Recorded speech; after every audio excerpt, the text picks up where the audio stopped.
बताएंगी। देखिए, सच्चाई से, और आप लोग भी पत्रकार बंधु हैं, मैं आप सब लोगों से यही विनम्र निवेदन करना चाहूंगी सबसे सर्वप्रथम कि कहीं भी कोई भी कमी या कोई भी ढिलाई सरकार की तरफ से नहीं की जा रही है। आप लोगों के मन में या फिर जो बरसाती मेंढक अभी निकल के आ रहे हैं, वाकई में ये रोष है और ये उन्हीं की लोगों की बलगराहट है। अभी आपने माननीय मंत्री जी से भी ये सवाल किया था कि जो परियोजना आई थी उसका क्या है। अगर आप ये स्पष्ट देखें, ये सिर्फ वो लोग उठा रहे हैं इन मुद्दों को जो कि अपने एसीओ के कमरे में से जमीनी स्तर पे आके नहीं देखा, और आज बरसाती मेंढक की तरह, क्योंकि टिकट का नंबर आ रहा है, आके बाहर निकल रहे हैं, कूद के उछल के दिखा रहे हैं, कुत्तों की तरह जैसे सूंघते हैं ना कि हाँ हमें कहीं मांस का टुकड़ा मिल जाए, ये वो चीज है, और आम जनता को बलगरा रहे हैं। आप लोग पत्रकार हैं, आप लोग चौथा स्तंभ माने गए हैं। आप लोग अगर स्थिति को जाके देखें, जहाँ की वो परियोजना स्वीकृत हुई थी गलखा माता मंदिर पे, वहाँ जो की तो स्थिति बहुत अच्छी स्थिति में है, लेकिन ये एक प्राकृतिक आपदा है, इस पे किसी का जोर नहीं है। कटान आगे जाके हुआ है।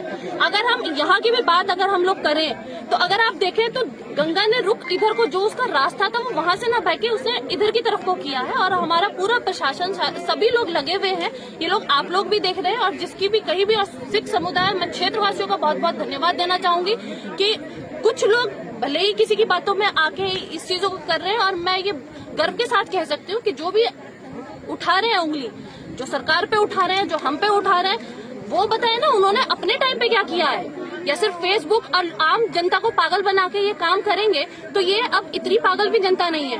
यहाँ बताइए, अगर यहाँ वो आके चल के गए हो तो, या उन्होंने किसी क्षेत्रवासियों को किसी समस्या के बारे में उनसे पूछा हो तो कहीं वो दिखाई दिए। मैं कह सकती हूँ, और आप लोग इस बात का गवाह हैं कि मेरी सरकार में पिछले जब टिकट हो रहा था, आम जन ने भी ये वाली बात कही थी, मेरी सड़क में कमियां पाई गई थी, मैंने उस सड़क को वहीं रुकवा दिया था और तुड़वाई थी, उसको दोबारा रिपेयर करवाया था। तो क्या हम इतनी बड़ी गलती या इतना बड़ा फ्रॉड होने देंगे? ये चीजें आप लोगों को भी समाज को जागरूक करना चाहिए कि इन बलगराहटों में और इन चीजों में ना आए। ये वही लोग आके बलगरा रहे हैं जो एक बार डबलगढ़ में नाव डूब गई थी, और वहाँ चोरी चुपके से हम लोगों को समझाने की कोशिश कर रहे हैं कि सरकार और सब लोग आपके साथ में हैं। वो लोग होशियार बन के जब पीछे से गए थे तभी जनता ने उन्हें जूते मार के वहां से भगाया था। उन लोगों ने ये भी लिहाज नहीं रखी थी कि एक महिला यहाँ बैठी हुई है, और जब आक्रोशित जनता होती है तो वो फिर ये चीजें नहीं देखती है। वहां भी बल बनाने का काम कर रहे थे, लेकिन अब कोई इस चक्कर में नहीं आएगा। आप लोग ये स्थिति देख सकते हैं, इस पे किसी का कोई जोर नहीं है, लेकिन हाँ ये जरूर है, आप खुद भी इस चीज को देख सकते हैं, रास्ता वही था, ये यहाँ है, लेकिन हम सबकी कोशिश यही है, इसीलिए हम लोग बार बार यहाँ आ रहे हैं ताकि हमारा जन हानि कोई ना हो सके, हम उस चीज को रोक सके, उस चीज को बचाव कर सके। और सभी लोग बहुत अच्छे से मेहनत कर रहे हैं, कोशिश कर रहे हैं, और हमारा पूरा प्रयास है।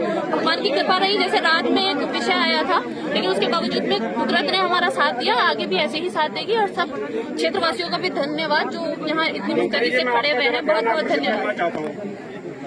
मैडम जरा हमारी भी बात सुन लीजिए आप।